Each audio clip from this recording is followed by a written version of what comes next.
आप श्री शिव महापुराण कथासार का श्रवण कर रहे हैं।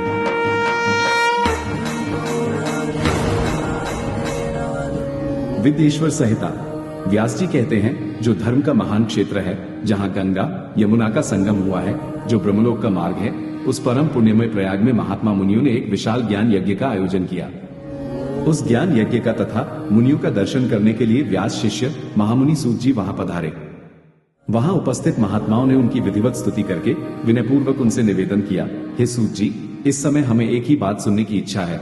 आपका अनुग्रह हो तो गोपनीय होने पर भी आप उस विषय का वर्णन करें। घोर कलयुग आने पर मनुष्य पुण्यकर्म से दूर रहेंगे, दुराचार में फंस जाएंगे, सबके सब सत्य भाषण से विमुख हो जाएंगे, दूसरों की निंदा में तत्पर होंगे, पराये धन को हड़प लेने की इच्छा करेंगे, उनका मन पराई स्त्रियों में आसक्त होगा तथा वे दूसरे प्राणियों की हिंसा किया करेंगे। वे अपने शरीर को ही आत्मा समझेंगे। वे मूढ़, नास्तिक तथा पशु बुद्धि रखने वाले होंगे। माता पिता से विमुख होंगे तथा वे कामवश स्त्रियों की सेवा में लगे रहेंगे। वे अपने को श्रेष्ठ कुल वाला मानकर चारों वर्णों से विपरीत व्यवहार करने वाले, सभी वर्णों को भ्रष्ट करने वाले होंगे। कलयुग की स्त्रियां प्रायः सदाचार से भ्रष्ट होंगी, पति का अपमान करने वाली होंगी, सास ससुर से द्रोह करने वाली होंगी, किसी से भय नहीं मानेंगी। हे सूत जी, इस तरह जिनकी बुद्धि नष्ट हो गई है और जिन्होंने अपने धर्म का त्याग कर दिया है, ऐसे लोगों को इहलोक और परलोक में उत्तम गति कैसे प्राप्त होगी, इसी चिंता से हमारा मन सदा व्याकुल रहता है। सूत जी बोले, हे साधु महात्माओं, आप सबने तीनों लोकों का हित करने वाली अच्छी बात पूछी है। मैं इस विषय का वर्णन करता हूँ, आप लोग आदरपूर्वक सुने। कल्याण प्राप्ति का उत्तम साधन शिव पुराण।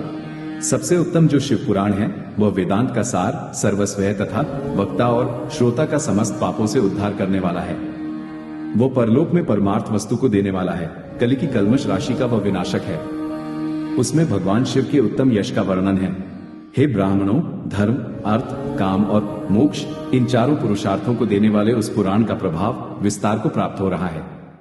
हे विप्रवरों, उस सर्वोत्तम शिव पुराण के अध्ययन एवं श्रवण मात्र से वे कलयुग के पापासक्त जीव श्रेष्ठतम गति को प्राप्त हो सकेंगे। एक बार महर्षिगण परस्पर वाद विवाद में फंस गए।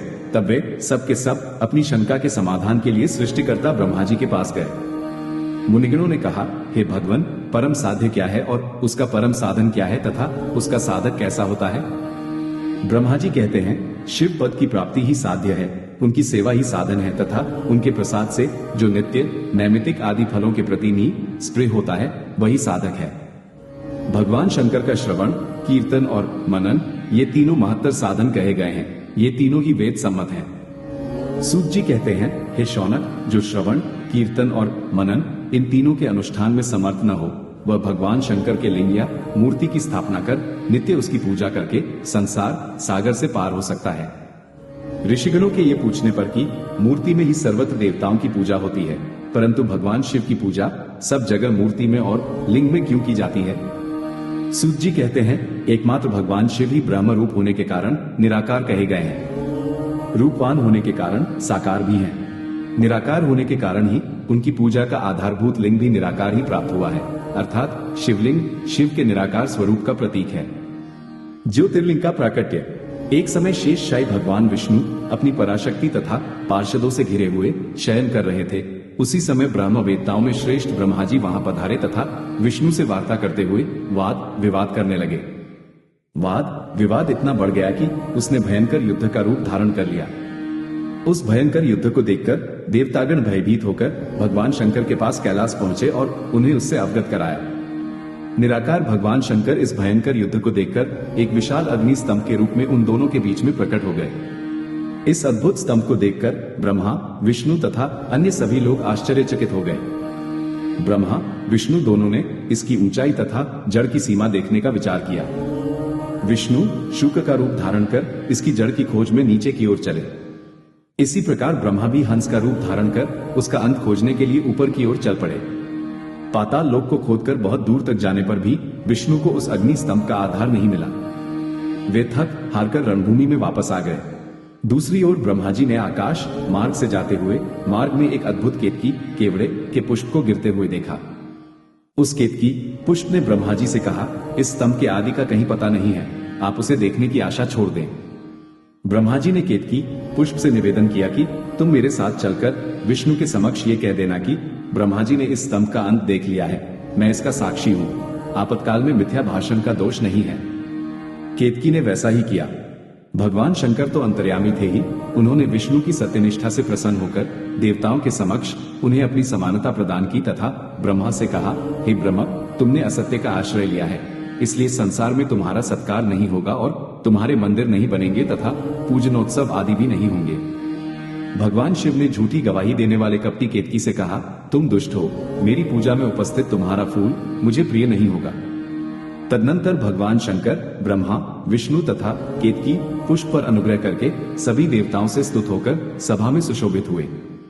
पंचाक्षर मंत्र की महिमा। आगे के अध्यायों में भगवान सदाशिव ने प्रणव एवं पंचाक्षर मंत्र की उत्पत्ति और महिमा का वर्णन किया है। सबसे पहले भगवान शिव के मुख से ओंकार ओम प्रकट हुआ। यह मंत्र शिव स्वरूप ही है। इसी प्रणव से पंचाक्षर मंत्र की उत्पत्ति हुई है। प्रणव से युक्त पंचाक्षर मंत्र ओम नमः शिवाय से संपूर्ण मनोरथों की सिद्धि होती है। इस मूल मंत्र से भोग और मोक्ष दोनों ही प्राप्त होते हैं। इसके अनंतर सूत जी शिवलिंग की स्थापना, उसके लक्षण और पूजन की विधि तथा शिव पद की प्राप्ति कराने वाले सत्कर्मों का वर्णन करते हैं।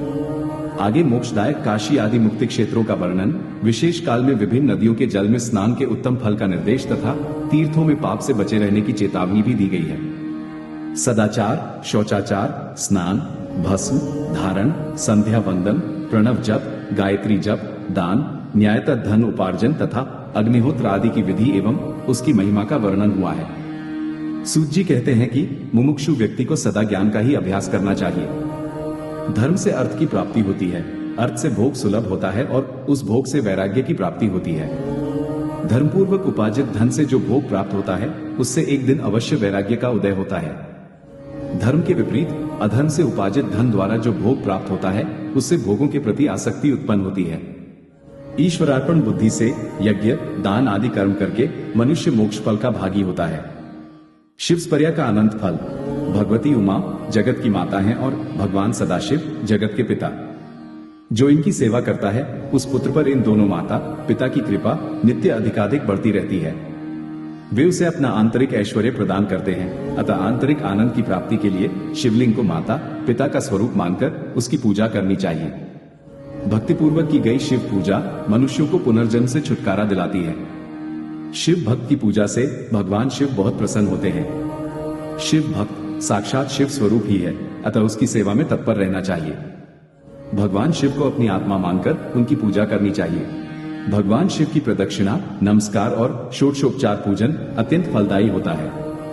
इस पृथ्वी पर ऐसा कोई पाप नहीं है जो शिव प्रदक्षिणा से नष्ट न हो सके। इसलिए प्रदक्षिणा का आश्रय लेकर सभी पापों का नाश कर देना चाहिए। लिंगार्चन का महात्म्य।